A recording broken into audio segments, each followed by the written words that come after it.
guys, papranking ko yung anak ko. Nandito kami sa isang mall ngayon. Nilolokohin ko siya. Sa CR, nasa CR kami. Sasabihin ko sa kanya na napupupo ako.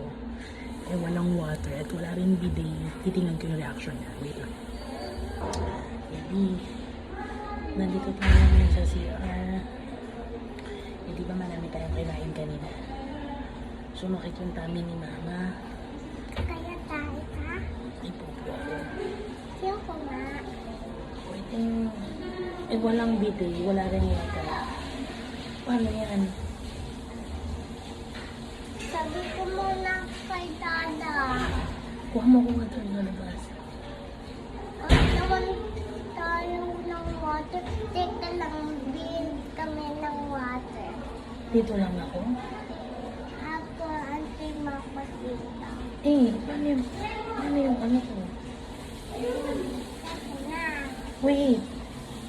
Diba hindi ako natayo dito? Ay, na. Meron pa. Lumabas. Wala. Lumabas. Ha?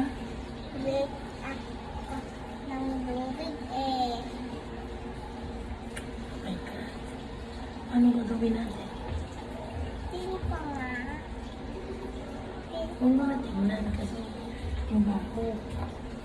Tingin ko nga. Paano yan? Wala tayong water. Paano ko? Hugasan ba ako? Na. Bakit?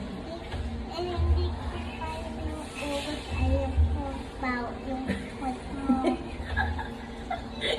Sige guys. Joke lang. Sige guys, mamaya pala. Hindi naman ako pumupo. Joke lang. Sabi mo, bye-bye guys.